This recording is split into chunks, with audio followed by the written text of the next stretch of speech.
नमस्कार। पिछले दिनों सत्संग के दौरान गुरुदेव ने हमें यह बताया कि किस प्रकार विचार और शब्द हमारे जीवन का, भविष्य का, दुनिया का निर्माण करते हैं।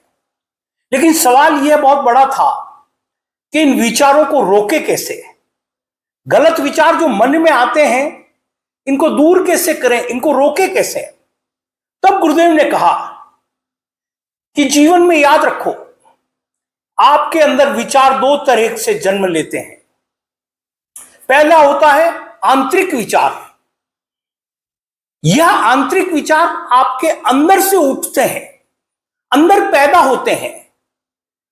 यह पैदा होते हैं आपकी स्मृतियों से, आपकी जो पुरानी यादें हैं उनसे आपके विचार बनते हैं। फिर आप उनमें खोते हो। आपके भविष्य की चिंता में कोई डर आपका जो पुराना है, जो चीज आपके अंदर पुरानी बीती हुई है, उसको लेकर आपके मन में वह ताजा होती है और विचार बनते हैं, और वह विचार आपके आंतरिक विचार कहते हैं। आंतरिक विचारों को रोकने का सबसे अच्छा तरीका है कि आप वर्तमान में जियो। गुरुदेव ने वीडियो में बताया था कि वर्तमान में रहने का अचूक तरीका क्या है। उसको लेकर आप वर्तमान में अगर जियोगे तो न तो आपके अंदर भूत की चिंता होगी, न भविष्य की चिंता होगी, न डर होगा, न कुछ होगा। तो आप इन विचारों को रोकने में सक्षम हो जाएंगे। दूसरा तरीका होता है, वो होता है बाहरी, जो आपके बाहर से विचार अंदर जाते हैं। अब ये विचार बाहर से कहां जाते हैं, कैसे जाते हैं?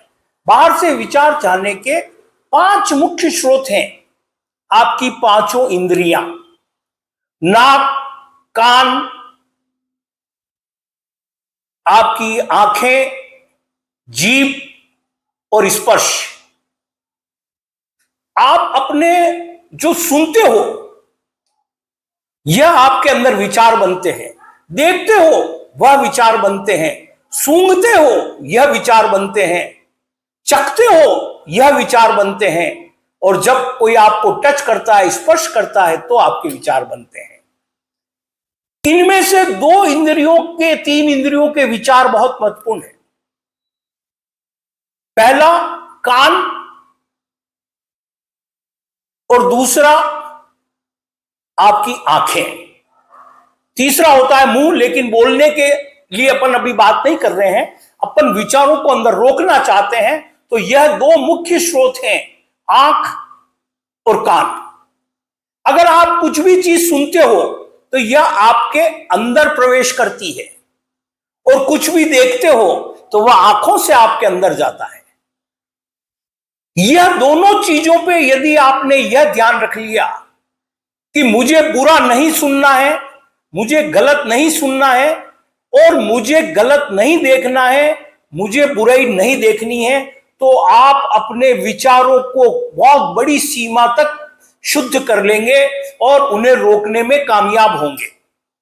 अगर आपने उसके बजाय अच्छा देखना शुरू कर दिया, अच्छा सुनना शुरू कर दिया, तो आपके विचार अच्छे होते जाएंगे। इसलिए इन दोनों इंद्रियों को बहुत ध्यान से देखो। इनके अंदर कोई भी बात, अगर कोई आके आपको कुछ कहता है तो उसे पहले बुराई कर रहा है, निंदा कर रहा है, किसी के अपशब्द कह रहा है, तो उसे रोक दो। नहीं, मेरे को नहीं सुनना। अगर कोई गलत चीज आपके हाथ में आ गई, पढ़ रहे हो आप, तो उसे तुरंत बंद कर दो। आपको ध्यान होगा महात्मा गांधी के 3 बंदर, तीनों बंदर, एक के कान बंद थे, एक की आंखें बंद थी, और एक का मुंह बंद था। यह हमें बहुत बड़ा संदेश देके गए हैं।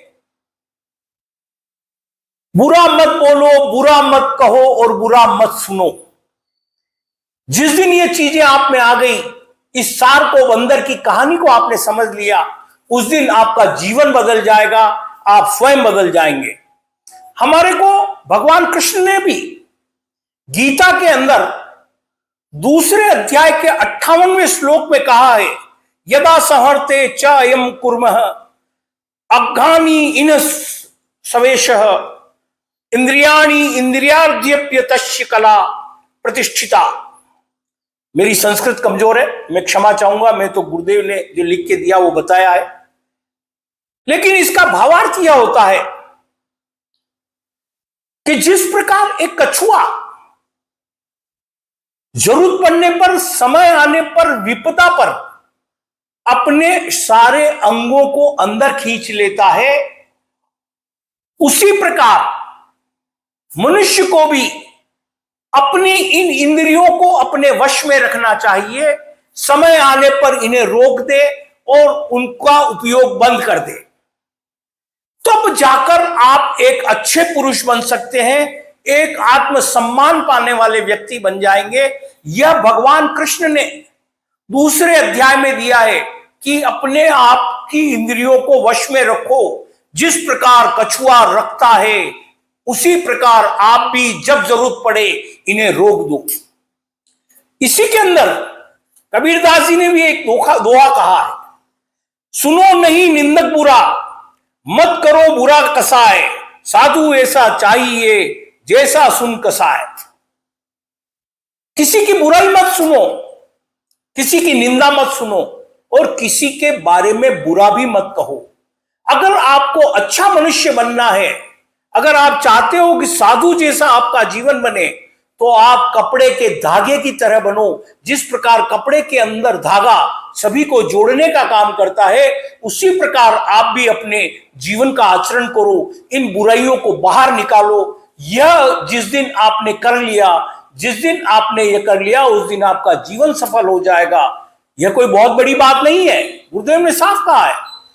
आपको कुछ प्रयास करना पड़ेगा, कुछ दिन सावचेत रहना पड़ेगा, बुराई और अच्छाई में फर्क समझना पड़ेगा। बुराई आपको बहुत स्वादिष्ट लगेगी, अच्छी लगेगी, मजा आएगा, लेकिन उससे दूर रहना पड़ेगा। जिस दिन आप इससे दूर हो गए उस दिन आपका जीवन बदल जाएगा। यही बात कहकर गुरुदेव ने अपनी बात समाप्त की। जय हिंद, जय भारत, धन्यवाद।